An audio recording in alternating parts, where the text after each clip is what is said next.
اعوذ باللہ من الشیطان الرجیم بسم اللہ الرحمن الرحیم یا بنی اسرائیل اذکروا نعمتی التی انعمت علیکم وأوفوا بعہدی اوف بعہدکم وإیای فارہبون وآمنوا بما أنزلت مصدقا لما معكم ولا تكونوا أول كافر به ولا تشتروا بآياتي ثمنا قليلا وإياي فاتقون ولا تلبسوا الحق بالباطل وتكتموا الحق وأنتم تعلمون وأقيموا الصلاة وآتوا الزكاة واركعوا مع الراكعين أتأمرون الناس بالبر وتنسون أنفسكم وأنتم تتلون الكتاب أفلا تعقلون واستعينوا بالصبر والصلاة وإنها لكبيرة إلا على الخاشعين الذين يظنون أنهم ملاقو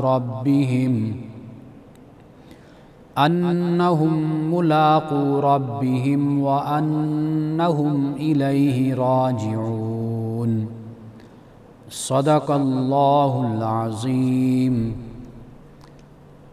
اے بنی اسرائیل، یاد کرو میری نعمت کو جو میں نے تم پر انعام کی، اور پورا کرو میرے وعدے کو، میں پورا کروں گا تمہارے وعدے کو، اور مجھ ہی سے ڈرو، اور ایمان لاؤ اس پہ جو میں نے نازل کیا، تصدیق کرنے والا ہے اس کی جو تمہارے پاس ہے، اور نہ ہو جاؤ اس کے پہلے انکاری، پہلے کافر، اور نہ بیچو میری آیات کو کم قیمت پر، اور میرا ہی تقوی اختیار کرو، اور حق کو باطل کے ساتھ یعنی سچ کو جھوٹ کے ساتھ گڑبڑ نہ کرو، حق کو چھپانے کے لیے حالانکہ تم جانتے ہو، اور نماز قائم کرو، زکوٰۃ ادا کرو، رکوع کرنے والوں کے ساتھ رکوع کرو۔ کیا تم لوگوں کو نیکی کا حکم دیتے ہو اور اپنے آپ کو بھول جاتے ہو، حالانکہ تم دین و شریعت کے عالم ہو، کتاب کی تلاوت کرتے ہو؟ کیا تم سمجھتے نہیں ہو؟ نماز، صبر اور نماز سے مدد مانگو، اور بے شک یہ بھاری ہے، مگر خاشعین پر، عجز اور تذلل کرنے والوں پر یہ بھاری نہیں ہے، جو یقین رکھتے ہیں کہ بے شک وہ اپنے رب سے ملاقات کرنے والے ہیں، اور بے شک وہ اس کی طرف لوٹنے والے ہیں۔ پروگرام الکلام میں آپ تمام دیکھنے والوں کو خوش آمدید۔ اب یہاں پہ اللہ سبحانہ و تعالیٰ نے یہود کی جو کارستانیاں ہیں، جو ان کے جرائم ہیں، ان کی جو نافرمانیاں ہیں کہ جن کی بنیاد پر اللہ نے ان کو معزول کیا، ان کا بیان شروع ہوتا ہے۔ آپ یوں کہہ سکتے ہیں کہ سورۃ البقرہ کا آدھا حصہ وہ انہی پر ہی موجود ہے، مشتمل ہے، کہ جس میں قوم یہود ہی کا ذکر اور ان کے انجام کا، ان کے جرائم کا اور ان کی معزولیت کا سورۃ البقرہ کا نصف حصہ اس پر مشتمل ہے۔ آغاز یہ ہوتا ہے کہ اے بنی اسرائیل، اسرائیل حضرت یعقوب علیہ السلام کا یہ نام تھا، اور اسرا کا مطلب غلام، عبد، اور ایل سے مراد اللہ، یعنی اللہ کا غلام، جیسے ہم عبداللہ کہتے ہیں۔ تو یہ حضرت یعقوب علیہ السلام سے یہ منسوب، یعنی اسرائیل کی اولاد، کہ میری نعمت کو یاد کرو جو میں نے تم پر کی۔ قرآن مجید نے اس نعمت کو مختلف مقامات پر یہ بیان کیا ہے فرمایا وذکروا نعمت اللہ علیکم و میثاقہ الذی واثقکم بہ، یاد کرو اللہ کی نعمت کو جو اللہ نے تم پر کی، اور جو میثاق ہوا جسے تمہارے ساتھ اللہ نے میثاق کیا، تو اس کو بھی یاد رکھو کہ وہ میثاق کیا ہے۔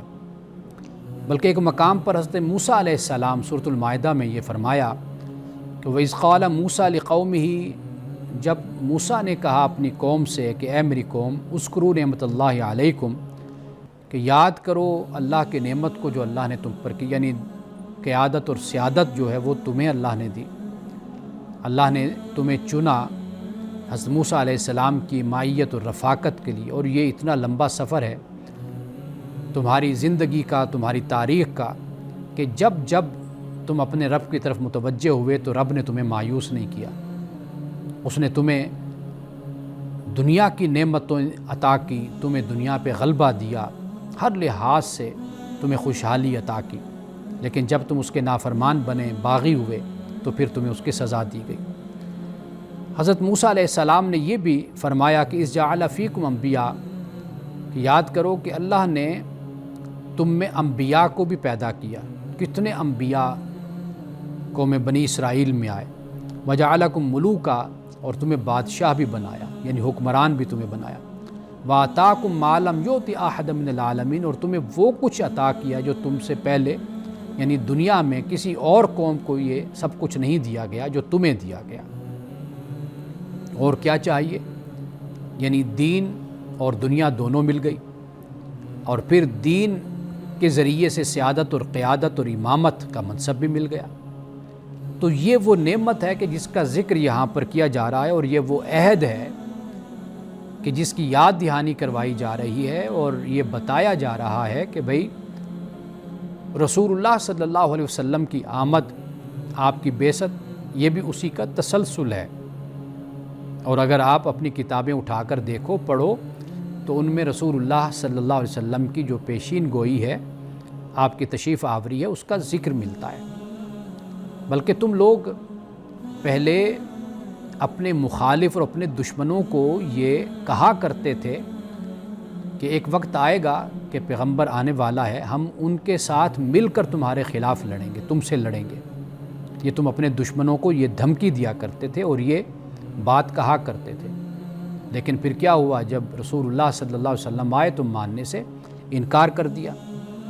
تو یہاں پر یہ فرمایا کہ وَإِيَّایَ فَارْهَبُونِ، فرہبون رہب، یعنی مراد یہ کہ خدا کا جو رعب ہے اور اس کی جو ہیبت ہے، اس کا جو دبدبہ ہے، اس کو تم محسوس کرو۔ جس طرح میثاق اور عہد کے وقت تمہیں دکھایا گیا کہ خدا کتنا طاقتور ہے، قوت والا ہے، اور کتنا با اختیار ہے، تو لہٰذا اب ایک طرف تمہارے مفادات ہیں، تمہارے منفعت ہے، دوسری طرف کیا ہے، وہ رسول اللہ صلی اللہ علیہ وسلم کی بعثت ہے۔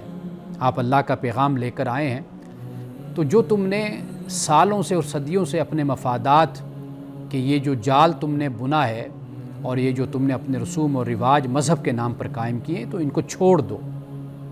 تو وَإِيَّایَ فَارْهَبُونِ میں جو ایایا ہے، یعنی یہ جو مفعول پہلے آیا، یہ ایسے ہی ہے کہ جیسے ایاک نعبد و ایاک نستعین میں ہے کہ تیری ہی ہم عبادت کرتے ہیں۔ تو یہاں پر ہی کا معنی پیدا ہوتا ہے، یعنی حصر پیدا ہو جاتا ہے، ایک تاکید اور ایک زور پیدا ہو جاتا ہے کہ مجھ سے ہی تم ڈرو اور ایمان لاؤ اس پہ جو میں نے نازل کیا۔ اور یہ بھی فرما دیا کہ یہ جو نازل کیا ہے، یہ وہی پیشین گوئیاں جو تمہاری کتابوں میں، تورات میں موجود ہیں، انجیل میں، یہ اس کے مطابق ہے۔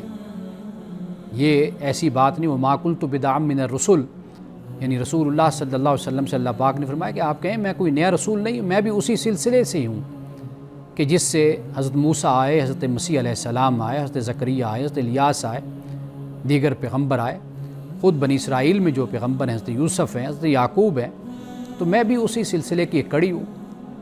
تو یہ فرمایا کہ وَلَا تَكُونُوا أَوَّلَ كَافِرٍ بِهِ، اور نہ تم ہو جاؤ پہلے کافر اس کے۔ اب اس کا مطلب یہ نہیں کہ دوسرے ہو جاؤ یا تیسرے کافر ہو جاؤ، پہلے نہ ہو، بلکہ اس سے مراد یہ ہے کہ بھئی تمہیں تو آگے بڑھ کر اسلام قبول کر لینا چاہیے، رسول اللہ صلی اللہ علیہ وسلم کے دست مبارک پر ایمان لانا چاہیے، آپ کی نبوت و رسالت کو ماننا چاہیے۔ کیوں؟ اس لیے کہ بھئی تم اہل کتاب ہو اور رسول اللہ اسی سلسلے سے آئے ہیں، انبیاء علیہ السلام کا وہی سلسلہ ہے، وہی تسلسل ہے، اور پھر یہ ہے کہ رسول اللہ کی پیشین گوئیاں، آپ کی بشارت کتابوں میں موجود ہے۔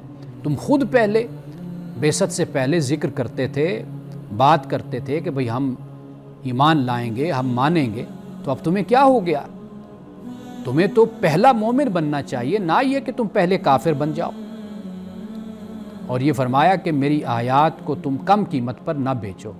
اب اس کا مطلب یہ نہیں کہ زیادہ قیمت پر بیچ دو، اس کا مطلب یہ ہے کہ بھئی یہ جو تمہارے پاس دین ہے، پیغام ہے اللہ کا دیا ہوا، یہ اس کی کوئی قیمت نہیں، یہ انمول ہے۔ تم جتنا بھی اس پر پیسہ کما لو، جتنا بھی کما لو، جو اس کی عظمت ہے، جو اس کی بڑائی ہے، اور جو اس کی شان ہے، اور جو اس کی حیثیت ہے، اس کی قیمت کچھ نہیں ہے۔ تم لوگ پست خیال ہو کہ تم اس کی قیمت لگا کر بیٹھ گئے اور خدا کی آیات کو تم بیچنے لگ گئے۔ فرمایا یا فتقون، میرا ہی تم تقوی اختیار کرو۔ ناظرین کرام، اس سے آگے ہم اپنی گفتگو کا سلسلہ جاری رکھتے ہیں وقفے کے بعد۔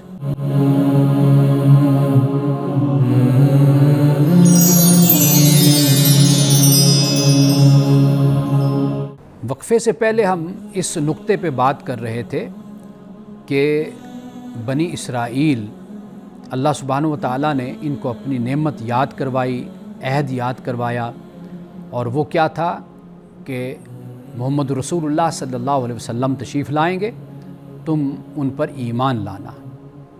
ان کا دین وہی ہے کہ جو حضرت موسیٰ علیہ السلام کو دیا گیا، جو حضرت مسیح علیہ السلام کو دیا گیا، تو لہٰذا ان کا انکار نہ کرنا۔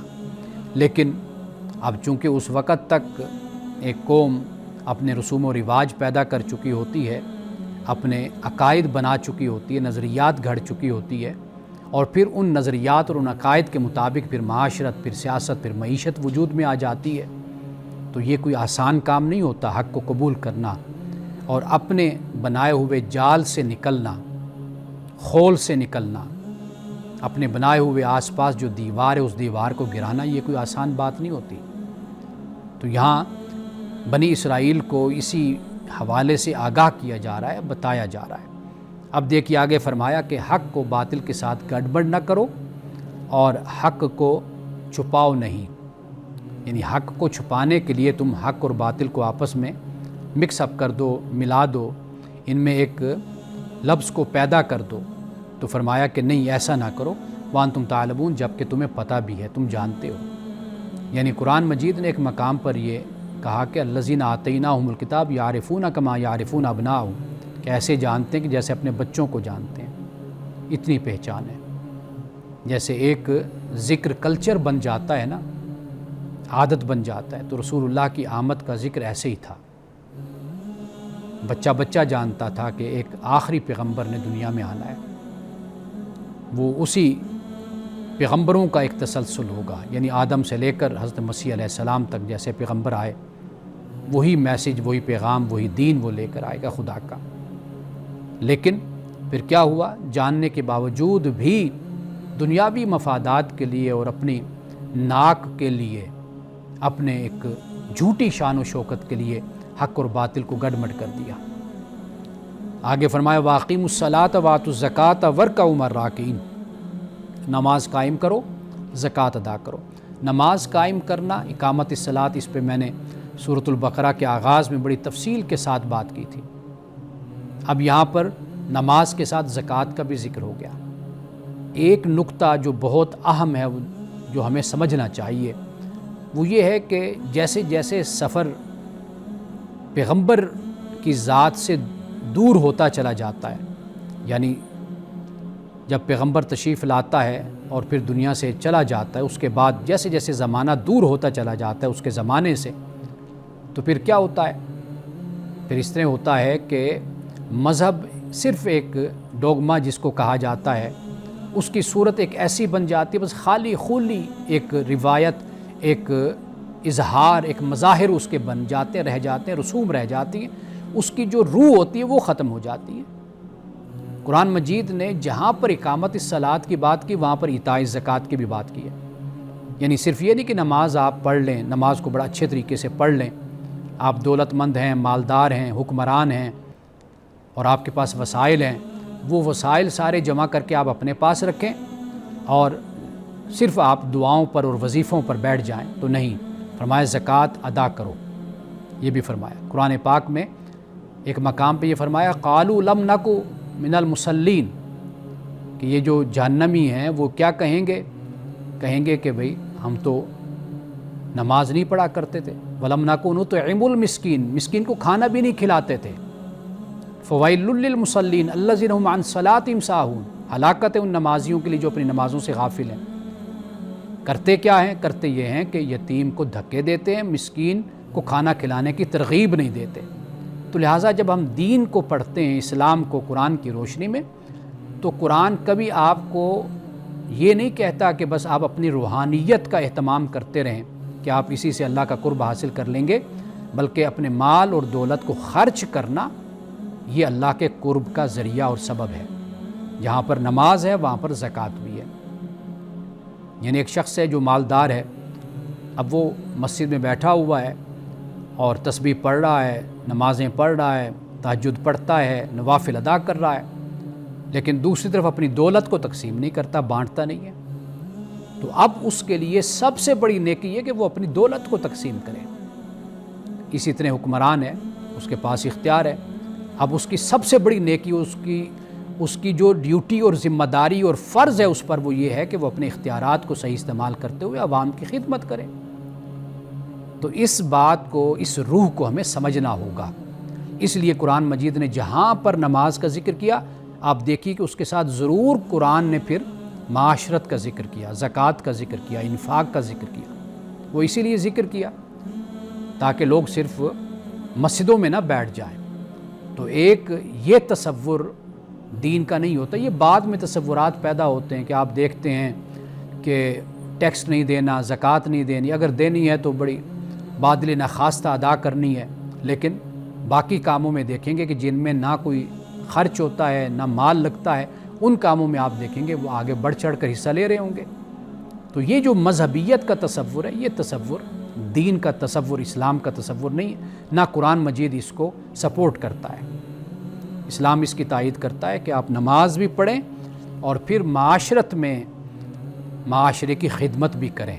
زکوٰۃ فرض ہے تو زکوٰۃ ادا کریں، ویسے انفاق کریں، صدقہ و خیرات کریں، غریبوں کا، یتیموں کا، مسکینوں کا خیال کریں، سخت دل نہ ہوں، نرم دل بنیں۔ ورکعوا مع الراکعین، رکوع کرنے والوں کے ساتھ رکوع کرو۔ اب اس میں دو مطلب ہیں، ایک تو یہ ہے کہ بنی اسرائیل نے، قوم یہود نے رکوع کو ترک کر دیا تھا، چھوڑ دیا تھا۔ دوسرا اس کا مطلب یہ ہے کہ جماعت کے ساتھ چلو۔ آپ جب مسجد میں آتے ہیں تو ایک روح پیدا ہوتی ہے، روحانیت پیدا ہوتی ہے، اجتماعیت کے ساتھ آپ ملتے ہیں، بیٹھتے ہیں، نماز پڑھتے ہیں، ایک ڈسپلن آپ کے اندر پیدا ہوتا ہے۔ تو اس لیے اللہ نے خاص طور پر یہ بھی فرما دیا کہ رکوع کرنے والوں کے ساتھ رکوع کرو۔ اب اس سے آگے جو اس قوم کا جو رویہ ہے اس کو ہائی لائٹ کیا، فرمایا کیا تم لوگوں کو نیکی کا حکم دیتے ہو؟ عہد کو، نیکی کو کرنے کا، پورا کرنے کا تم حکم دیتے ہو، خود کو تم بھول جاتے ہو، کتاب کی تلاوت بھی کرتے ہو، کتاب کے عالم بھی ہو۔ تو علم بغیر عمل کے کسی کام کا نہیں ہوتا، بلکہ وہ وبال بن جاتا ہے، وہ بوجھ بن جاتا ہے اور وہ باعث سزا بن جاتا ہے۔ علم ہوتا اس لیے ہے کہ اس علم کے مطابق زندگی گزاری جائے، اس کے مطابق عمل کیا جائے۔ علم اس لیے نہیں ہوتا کہ آپ نے دوسروں پر روب ڈالنا ہے، آپ نے لوگوں سے عزت لینی ہے یا لوگوں میں اپنے مقام اور مرتبہ کو حاصل کرنا ہے۔ علم اس لیے ہوتا ہے کہ آپ اپنے اندر خشیت پیدا کریں، تضرع پیدا کریں، اپنے اندر عجز و انکساری پیدا کریں اور مخلوق خدا کا بھلا کریں، اس علم کو عام کریں۔ تو یہ جو قوم یہود ہے یا بنی اسرائیل جس کا قرآن نے ذکر کیا، ان کا کام یہی تھا، لوگوں کو نصیحت، خود میاں فصیحت، خود عمل نہیں کرنا۔ دوسروں کو نماز کا کہنا ہے، خود نماز نہیں پڑھنی۔ دوسروں کو نیکی کی طرف بلانا ہے، خود اس نیکی پر عمل نہیں کرنا۔ تو یہ ان کا کریکٹر تھا، یعنی یہ پست ترین کردار ایک قوم کا ہوتا ہے کہ جس کے علماء اور جس کے مذہبی پیشوا خود عمل سے خالی ہوتے ہیں، سود خور ہوتے ہیں، لولا ینہاہم الربانیون والاحبار عن قولہم الاسم واکلہم السحت، کہا کہ یہ جو علماء مشائخ ہیں یہود کے، یہ کیوں نہیں لوگوں کو منع کرتے؟ کس سے نہیں منع کرتے؟ جھوٹ بولنے سے اور حرام کھانے سے کیوں نہیں منع کرتے؟ ان کے ساتھ شامل کیوں ہو جاتے ہیں؟ یہ قرآن پاک نے ان پر تنقید کی ہے، ان کی مذمت کی ہے۔ تو یہ ان کا کریکٹر تھا جو یہاں پر بیان ہوا۔ افلا تعقلون، فرمایا تم عقل نہیں رکھتے، سوچتے نہیں ہو؟ سیدھی سادی سی بات ہے، جو تم جانتے ہو، علم رکھتے ہو تو اس پر عمل کرو۔ اب اس کے بعد فرمایا کہ صبر اور نماز سے، صلاۃ سے مدد مانگو۔ یا ایھا الذین آمنوا استعینوا بالصبر والصلاۃ، صبر اور صلاۃ۔ اور یہ جو صبر ہے، یہ در حقیقت نفس کو گھبراہٹ، مایوسی اور دل برداشتگی سے بچا کر اپنے موقف پر جمائے رکھنا، یہ در حقیقت صبر ہوتا ہے۔ صبر بے بسی کا نام نہیں ہے، بے کسی کا نام نہیں صبر۔ صبر ہے اپنے آپ کو، اپنے موقف پر اپنے نفس کو جما کر رکھنا۔ بے شک گھبراہٹ بھی ہے، مایوسی بھی ہے اور دل برداشتگی، ان سب سے بچا کر، کہ جو انسان کو منتشر کر دیتے ہیں، ان سے بچا کر اپنے آپ کو اپنے موقف پر جما کر انسان رکھے، تو یہ صبر ہے۔ اور نماز، 5 وقت کی نماز، فرمایا کہ یہ نماز بھاری ہے، لیکن جو عجز اور تذلل کرنے والے ان پر بھاری نہیں ہے۔ صبر پھر بھی انسان کرتا ہے، لیکن نماز آپ دیکھیے کہ یہ زیادہ ہم معاشرے میں دیکھتے ہیں کہ لوگ سب کام کر لیں گے، نماز کا وقت ہوگا تو ادھر ادھر نکل جائیں گے۔ اب تو معاملہ یہ ہے نوجوانوں کے ساتھ کہ جی کپڑے ہمارے پلید ہیں، کپڑے ہمارے ناپاک ہیں، ہم تو نماز نہیں پڑھ سکتے۔ جنہوں نے نماز پڑھنی ہوتی ہے وہ اپنے کپڑوں کو بھی تو پاک رکھتے ہیں نا۔ تو یہ قرآن کہتا ہے کہ یہ نماز بھاری ہے، لیکن ان پر بھاری نہیں جو خشوع، فروتنی، عجز و انکساری اختیار کرنے والے، جو اپنے رب کی بارگاہ میں جھکنے والے ہیں۔ تو فرمایا کہ یہ ان کے لیے نماز بھاری نہیں ہوتی۔ تو میں اپنے بہنوں سے، بھائیوں سے، اپنے بیٹوں اور بیٹیوں سے میں یہ کہوں گا کہ نماز کا ضرور اہتمام کیا کریں۔ نماز پڑھیں گے، دل کے ساتھ نماز ادا کریں گے تو رب سے آپ کا تعلق بنے گا۔ جب اللہ سے آپ کا تعلق قائم ہوگا تو آپ دیکھیں گے کہ آپ کو اللہ ایک روحانی سکون اور ایک اطمینان آپ کو عطا فرمائے گا۔ یہ روحانی اور سکون آپ کی زندگی میں، معاشرت میں جو بہت سی پریشانیاں ہوتی ہیں اور بہت سے اضمحلال اور انسان کو بہت سے معاملات میں مشکلات ہوتی ہیں، تو انسان کا جب تعلق خدا کے ساتھ قائم ہوتا ہے تو معاملات سنورتے چلے جاتے ہیں، بہتر ہوتے چلے جاتے ہیں۔ انسان ایک پختہ اور ایک مضبوط انسان بنتا ہے نماز کی ادائیگی سے، نماز پڑھنے سے، اللہ سے تعلق قائم کرنے سے۔ اب اس کے بعد فرمایا کہ جو یقین رکھتے ہیں، یہاں پر ظن کا لفظ ہے، ظن یعنی شک کے معنی میں بھی استعمال ہوتا ہے، لیکن اور میں یہ بھی واضح کرتا چلوں کہ یہ جو ظن زے کے ساتھ ہوتا ہے، زے اور نون، یہ فارسی کا ظن ہے جس کا مطلب عورت ہوتا ہے، لیکن جو عربی کا ظن ہے وہ زوئیں کے ساتھ ہے، زو نون۔ یہ جو ظن ہے یہ گمان ہوتا ہے۔ جیسے میں گفتگو کے دوران ظن اور گمان بولتا ہوں تو وہ ظن فارسی والا نہیں ہے، یہ ظن عربی والا ہے، یعنی اس سے مراد گمان ہے۔ تو یہ یقین کے لیے بھی اس کو استعمال کیا جاتا ہے، اور قرآن مجید میں خود جو اس کا مقام ہوتا ہے، یعنی سیاق و سباق سے خود پتہ چل جاتا ہے کہ یہاں پر یہ کس معنی میں استعمال ہوا ہے۔ تو یہاں یقین کے معنی میں ہے کہ جو یقین رکھتے ہیں اس بات پر کہ وہ اپنے رب سے ملاقات کرنے والے ہیں اور بے شک وہ اسی کی طرف لوٹنے والے ہیں۔ یہ جو رب سے ملاقات ہے، یہ قرآن مجید میں کئی اور مقام پر بھی اس کا ذکر ہوا ہے۔ ناظرین کرام، قرآن میں جہاں جہاں بھی یہ بیان ہوا رب سے ملاقات کا، بڑے کمال ہے۔ یعنی آپ جب یہ سنیں گے تو آپ کی روحانیت میں بھی اضافہ ہوگا، ابدیت میں، اور رب سے تعلق بڑا مضبوط ہوگا۔ یہ میں انشاءاللہ آئندہ پروگرام میں یہیں سے اپنی گفتگو کا آغاز کروں گا کہ رب سے لقائے رب کیا ہے، رب سے ملاقات کہ بندہ کرے گا، اور اس بات کا مومن یقین رکھتا ہے کہ وہ اپنے رب سے ملاقات کرے گا آخرت میں، قیامت میں۔ تو یہ رب سے ملاقات کیا ہے، قرآن اس طرح کس طریقے سے اس کو بیان کرتا ہے، تو اس پہ انشاءاللہ ہم آئندہ پروگرام میں تفصیل کے ساتھ بات کریں گے۔ اب ہم وقفہ لیتے ہیں، وقفے کے بعد آپ کے سوالات و جوابات اس پہ ہم بات کرتے ہیں۔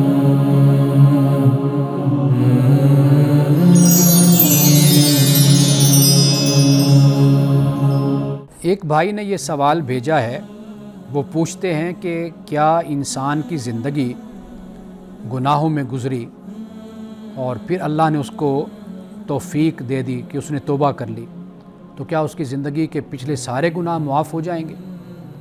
تو یہ سوال مجھ سے جب پرسنلی بھی مجھ سے جب پوچھا گیا، بات کی گئی اس پر، تو پوچھنے والے کی آنکھوں میں آنسو تھے۔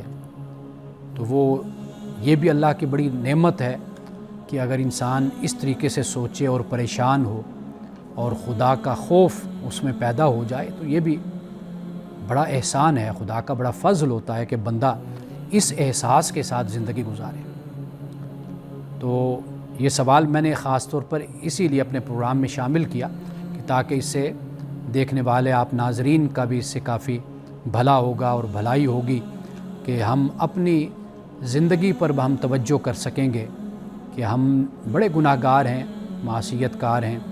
تو اللہ سے یہی دعا ہم کرتے ہیں کہ اللہ تعالی ہمیں بھی معاف فرمائے، اور جو توبہ ہے، جیسے ہم نے حضرت آدم علیہ السلام کا ذکر کیا تھا، تو وہاں پر بات اصل وہ یہی تھی کہ توبہ انسان کرتا ہے، ندامت کا اظہار کرتا ہے، اور پھر پختگی کے ساتھ ارادہ کرتا ہے کہ میں اس پر عمل کروں گا۔ تو توبہ کے بھی کچھ ارکان ہوتے ہیں، آپ یوں کہہ لیجئے، کچھ شرائط ہوتی ہیں۔ تو اب یہاں پر یہ دیکھیے کہ جب یہ بھائی پوچھ رہا تھا تو اس وقت اس بھائی کی آنکھوں میں آنسو تھے۔ تو میں گزارش یہ کروں گا کہ انسان جو ہے دوسرے انسان کا ماضی دیکھتا ہے، اس کی تاریخ دیکھتا ہے۔ اگر کوئی نیک ہو جائے نا تو ہم اسے تانا دے رہے ہوتے ہیں کہ یہ دیکھو بڑا نیک ہو گیا ہے، پہلے یہ ایسے ہوا کرتا تھا۔ بلکہ کوئی شخص توبہ کر لے اور اپنی زندگی کو ماضی سے مختلف کر لے تو ہمیشہ ہمارے ہاں اس پر تبصرے ہوتے ہیں۔ لیکن اللہ سبحانہ و تعالیٰ اتنا رحیم، اتنا کریم ہے کہ وہ اپنے بندے کے ماضی کو نہیں دیکھتا، اس کی ہسٹری کو نہیں دیکھتا۔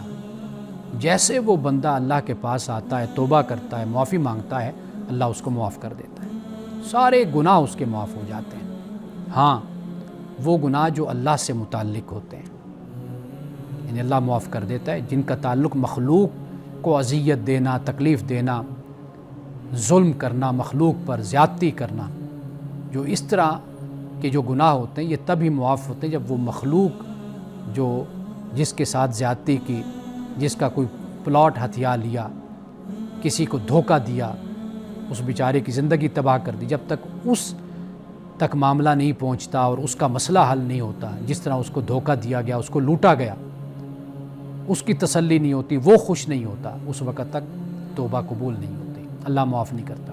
ہاں، جو اللہ سے متعلق حقوق ہیں، جیسے نماز ہے، جیسے روزہ ہے، اور ایسے زکوٰۃ، حج وغیرہ، تو یہ اللہ تعالیٰ معاف کر دے گا، انسان توبہ کرتا ہے تو۔ لیکن یہ کہ جو بندوں سے متعلق ہے وہ بندوں کے ساتھ معاملہ ہے۔ اسی طرح حج پر کوئی جاتا ہے تو وہ ایسے ہو جاتا ہے کہ جیسے آج وہ اپنی ماں کے پیٹ سے باہر آیا، دنیا میں آیا، پیدا ہوا ہے، تو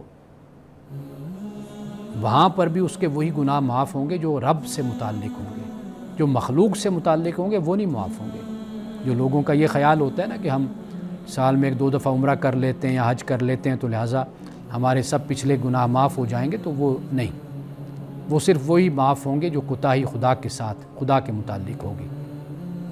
تو یہ واضح کر لینا چاہیے۔ تو موت تک انسان توبہ کر سکتا ہے، اللہ نے توبہ کے جو دروازے ہیں ان کو کھلا رکھا ہوا ہے۔ یہ ایک سوال بھیجا گیا ہے کہ میں نے ایک مقرر کو، خطیب کو میں نے سنا تو وہ کہہ رہے تھے کہ کیا کالے جوتے پہننے سے پریشانیوں میں اضافہ ہو جاتا ہے، پریشانیاں بڑھ جاتی ہیں۔ ایسی کوئی بات نہیں ہے کہیں بھی۔ ایک تو ہے نا کہ کوئی ضعیف حدیث کہا جاتا ہے، ویک، ایک ہوتا ہے فیبریکیٹڈ موضوع، من گھڑت بھی کوئی روایت ایسی موجود نہیں ہے کہ کالے جوتے پہننے سے کوئی پریشانیوں میں اضافہ ہو جاتا ہے۔ اور وہ لوگ کہ جو خاص طور پر ممبر پر بیٹھتے ہیں، کم از کم وہ یہ باتیں اپنے منہ سے نکالنے سے پہلے ان کی تحقیق ضرور کر لیا کریں کہ آیا کہ کوئی سند بھی ان باتوں کی ہے۔ ویسے بھی اسلام میں سیدھی سادی سی بات ہے کہ جو عقل کے خلاف ہے، جو وہم میں ڈالتی ہے، شک میں ڈالتی ہے، اس کا کوئی وجود نہیں ہے۔ قرآن نے واضح طور پر کہا کہ جو کرتے ہو اسی کا، وما اصابکم من مصیبت، کہ جو تمہیں جو مصیبت سے آتا ہے فبما کسبت ایدیکم، تمہارے اپنے ہاتھوں کا کیا دھرا ہے۔ تو یہ بات ذہن میں رکھنی چاہیے۔ اقرا کتابک کفا بنفسک الیوم علیک حسیبہ، سورۃ بنی اسرائیل کے اس مقام پر اللہ سبحانہ و تعالیٰ نے یہ فرمایا کہ جو انسان کا والزمناہ، کہ انسان کے جو اعمال نامہ ہے یا اعمال ہے وہ ہم نے اس کے گلے میں لٹکا دیے ہیں۔ یعنی ایسا معاملہ نہیں ہے کہ کوئی نحوست ہے، کوئی توہم ہے، اس بنیاد پر کوئی انسان کے ساتھ معاملہ ہوتا ہے۔ وَكُلَّ إِنسَانٍ أَلْزَمْنَاهُ طَائِرَهُ فِي عُنُقِهِ، تو لہٰذا یہ بات جو قرآن پڑھتا ہے دین سے تعلق ہے، اور پھر دین کا نمائندہ ہے مذہب کا، پھر وہ اگر اس طرح کی باتیں کرے تو بڑی افسوسناک بات ہے کہ جو قرآن پڑھتا ہے، قرآن سے جس کا تعلق ہے اور مذہبی ہے اور عالم خود کو کہلواتا ہے، تو اس کو ایسی بے سر و پا باتیں لوگوں میں عام نہیں کرنی چاہیے۔ پھر عوام تو لے کر بات کو، جو عقیدت مند ہوتے ہیں وہ پھر لے کر چل پڑتے ہیں۔ ان کے لیے تو اتنی دلیل اور اتنا ثبوت ہی کافی ہوتا ہے، جی فلاں عالم نے، فلاں خطیب نے یہ بات کہی ہے، تو لہٰذا وہ ہمارے لیے اب حجت بن گئی۔ تو حالانکہ وہ خطیب صاحب وہ خود بھی پڑھیں، مطالعہ کریں، تو ایسی باتوں کا اسلام میں کوئی بھی گزر نہیں، کوئی تصور بھی نہیں ان باتوں کا۔ تو لہٰذا یقین کے ساتھ اپنی زندگی گزاریے، وہ بات جو قرآن نے بیان کر دی یا سنت رسول سے، صحیح حدیث سے ہمیں معلوم ہوتی، یا اس کو آپ دیکھیں، اس کو سمجھیں آپ۔ تو وقفے کے بعد یہ سلسلہ سوالات کا جاری رہے گا، ملتے ہیں ایک وقفے کے۔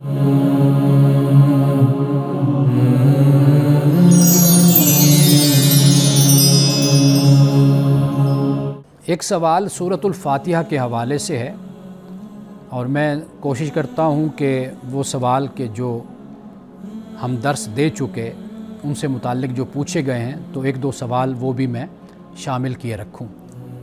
یہ سوال ہے مالک یوم الدین کے حوالے سے، کہ سورۃ الفاتحہ میں ہے مالک یوم الدین میں وقت کا تصور ہے، دن جو یوم ہے کو کیوں مخصوص کیا گیا؟ کیا آخرت ایک دن ہے یا وقت سے ماورا ہے؟ دیکھیے، جب یوم کہا جاتا ہے نا عربی زبان میں، یا جیسے یوم الدین ہم نے یہاں پر پڑھا، تو ایک دن نہیں بلکہ یہاں پر جزا اور حساب کا وقت آپ کہہ لیجئے۔ قرآن مجید نے یہ جو قیامت کا دن ہے، اس کو اللہ نے کہا کہ میرے نزدیک، اللہ کے نزدیک 50,000 سال کا ہے۔ تو لہٰذا یا آپ قیامت کا پورا دور آپ اس کو کہہ سکتے ہیں، یعنی یوم الدین سے مراد یہ ہے، یا یوم سے مراد ایک واقعہ بھی ہو سکتا ہے، جیسے آپ یوم آزادی کہتے ہیں، یوم بدر کہتے ہیں۔ اب یوم بدر یعنی پورا واقعہ جو ہے وہ آپ اس کے لیے استعمال کرتے ہیں۔ قرآن مجید یہ بتاتا ہے کہ آخرت میں وقت کا تصور دنیا سے مختلف ہوگا۔ ہمارا 24 گھنٹے کا دن ہوتا ہے، ہم اس کو کہتے ہیں دن، اور جیسے میں نے پہلے بیان کیا کہ قرآن کے مطابق اس دن کی مقدار 50,000 سال، اور دوسرے مقام پر 1000 سال، یہ بھی ذکر قرآن پاک میں ہوا ہے۔ یعنی یہ اشارہ ہے کہ یوم کا اطلاق دنیاوی پیمانے سے بالکل مختلف ہے۔ آخرت ایمان بالغیب میں شامل ہے۔ آپ کو معلوم ہے کہ جو ہم غیب پہ ایمان لاتے ہیں اس میں آخرت بھی شامل ہے، اس لیے انسان کے جو دنیاوی فہم ہے اور جو وقت کا تصور ہے، اس سے یہ آخرت کا جو فہم ہے یہ ماورا ہے، یہ بلند ہے۔ زمان و مکان کا جو خاتمہ ہے وہ مادی دنیا میں ٹائم اور سپیس یہ ایک دوسرے کے ساتھ جڑے ہوئے ہیں، لیکن آخرت کا جو آغاز اور بعد کے جو مراحل ہیں اس کی جو وہ ایک ایسی ڈائمنشن ہے کہ جو دنیاوی حوالے سے جو زمان و مکان ہے اس سے وہ ماورا ہے۔ تو لہٰذا یہ وہ دن ہے جب اللہ سبحانہ و تعالیٰ کی جو مطلق بادشاہت ہے اور جزا دینے کی جو صفت ہے، یہ اللہ کے اپنے کمال کو پہنچ جائے گی۔ اسی طرح آخرت بھی دنیا کے وقت کے پیمانوں سے کہیں زیادہ عظیم اور کہیں زیادہ ماورا ہے۔ تو یہ دونوں مختلف ڈائمینشنز ہیں، یہ دونوں مختلف دنیائیں ہیں، جہان ہیں، بلکہ یہ لفظ کہنا چاہیے، جہان ہے یہ، آخرت اور دنیا۔ تو لہٰذا ہم اللہ سبحانہ و تعالیٰ نے الفاظ وہ استعمال فرمائے ہیں کہ جو ہمارے فہم کے مطابق ہیں، جسے ہم آسانی سے سمجھ سکتے ہیں، تو لیکن ان کی جو حقیقت ہے وہ اللہ جانتا ہے۔ کہیں پر ہمیں وہ بات سمجھا دی گئی ہے اور تھوڑی بہت حقیقت سے پردہ بھی اٹھا دیا گیا ہے، لیکن کہیں پر وہ صرف الفاظ کا استعمال ہوا ہے۔ آپ کو یاد ہوگا کہ جب جنت کی نعمتوں کی میں نے بات کی تھی، پھلوں کی بات کی تھی، تو میں نے یہ بتایا تھا کہ رسول اللہ صلی اللہ علیہ وسلم کی ایک حدیث کے مطابق کہ آپ نے یہ فرمایا کہ بھئی یہ جو مشابہت ہے نا، ریزمبلنس، یہ صرف نام کی ہے بس، باقی اس کا ذائقہ اور وہ جو چیز ہے وہ والی نہیں جو دنیا میں ہے۔ تو اسی طریقے سے اگر یوم کا لفظ استعمال ہوا ہے تو یہ یوم آخرت کا یوم بالکل مختلف ہے۔ جس طرح خدا کی ذات ہے، اس کی مطلق بادشاہت، اس کا ظہور ہوگا، اسی طرح جو آخرت میں جو یہ دن ہے، یوم ہے، یہ بھی علیحدہ ایک صورت اس کی ہوگی، وہ ہم نہیں جانتے۔ ہم صرف اتنا سمجھتے ہیں کہ جس بات کو قرآن نے بیان کر دیا ہم بس اسی پر ہی ایمان رکھتے ہیں اور اسی ہی کو مانتے ہیں جو قرآن پاک بیان کر رہا ہے۔ ناظرین کرام، آخر میں ایک روایت اختصار کے ساتھ بیان کر کے آپ سے میں اجازت چاہوں گا کہ ایک صالح تابعی ہیں، کپڑا فروش تھے، یہ روایت کرتے ہیں کہ میری دادی نے کہا کہ میں نے سیدنا علی المرتضیٰ رضی اللہ تعالیٰ عنہ کو دیکھا کہ انہوں نے ایک درہم کی کھجوریں خریدی اور انہیں اپنے ہتھیلی میں ڈال کر اٹھا لی، یعنی ان کو آپ نے اٹھا لیا۔ میں نے یا کسی آدمی نے عرض کیا، امیر المومنین آپ کی طرف سے میں اٹھا لیتا ہوں اس کو، یعنی مجھے آپ اجازت دیجیے میں اٹھا لوں؟ تو انہوں نے فرمایا کہ نہیں، بچوں کا باپ ہی ان کو اٹھانے کا زیادہ حقدار ہے۔ اب یہ جو بچوں کا باپ فرمایا حضرت علی رضی اللہ تعالیٰ عنہ نے، اس سے دو معنی مراد ہیں۔ ایک یہ ہے کہ ممکن ہے آپ نے اپنے بچوں کے لیے خریدی ہو تو فرمایا بچوں کا باپ، یا یہ ممکن ہے کہ یہ آپ نے اپنی عوام کے لیے، مسلمانوں کے لیے خریدی ہو، تو لہٰذا آپ نے ان کو بھی اپنا بچے فرمایا، یعنی جو میری رایا ہے، میری عوام ہیں، لوگ ہیں، یہ بھی میرے بچوں کی طرح۔ تو گویا کہ یہاں سے جو سبق حضرت علی رضی اللہ تعالیٰ عنہ کے حوالے سے ہمیں ملتا ہے وہ یہ ہے کہ جو حکمران ہوتا ہے وہ اپنی رایا کا، اپنی عوام کا ایسے خیال کرے کہ جیسے وہ فطرتاً اپنے بچوں سے محبت اور شفقت کرتا ہے، ان کا خیال کرتا ہے۔ تو یہ اس میں ایک سبق پوشیدہ ہے ہم سب کے لیے، بلکہ ہم جہاں پر بھی ہیں ہمارے محتاط ہوتے ہیں تو ان کا ہم اسی طرح خیال رکھیں جس طرح ہم اپنے بچوں کا سوچتے ہیں اور اپنے بچوں کا خیال کرتے ہیں۔